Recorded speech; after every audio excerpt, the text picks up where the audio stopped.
Hey guys, it's Gabby. For today's video, I have 13 tips and tricks to help your regular nail polish last longer, and we're just going to jump right into it. So tip number one, you want to remove your cuticles, and you can do this in a few different ways. You can use cuticle remover like I'm doing right here. You can just push them back, really just making sure you get that dead skin off of your nail plate. Not only is it going to look better, but it's also going to give you a clean space to start on. Tip number two, you want to wipe off your nails before applying your base coat. So I like using a makeup sponge and rubbing alcohol to do this, and not only is it going to wipe off any lint or anything that may be on your nails, but it's also going to remove the oils, and that's going to help prevent chipping.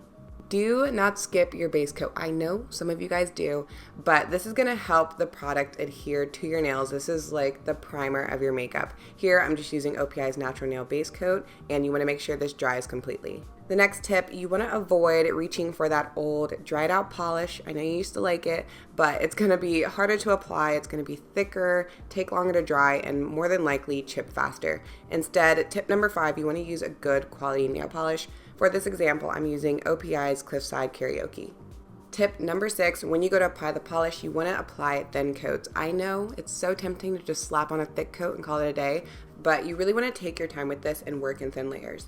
The next thing, after you apply that layer, make sure it dries completely. One thing I like to do, I wait until I can kind of see the imperfections of my nail. That's how I know it's dry. I hope it makes sense. I'll kind of point it out, but I can start to see little lines and ridges, and then I'll move on to the second coat. Tip number eight, you don't want to leave a big gap between the polish and your cuticle area. So as you can see, there's a pretty big gap right here after that first coat. So when I apply the second coat, I'm going to get my polish as close as I can to the skin without getting it on the skin. But if you do make any mistakes, you can use a cleanup brush and nail polish remover and just wipe that right off. Tip number nine, you want to cap the tip, and this is basically just taking the nail polish brush and sliding it along the free edge of your nail, and this is going to help prevent chips. I do this with the second coat of color and then also the top coat. Which leads us to tip number 10, apply your top coat. Another thing you don't want to skip. This is going to seal everything in and again help prevent chips.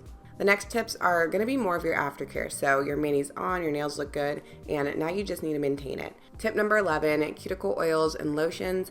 You want to apply these regularly just to keep the skin around your nails hydrated, your hands moisturized, and keep them looking nice. Number 12, be gentle with your nails. Now, you don't have to go, living your life around your nails, but just be mindful. Don't use them as tools. Try to use other things when you're opening things.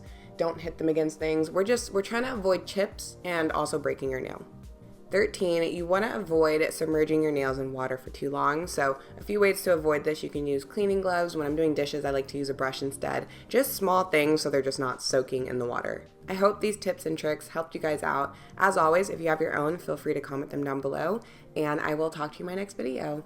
Bye!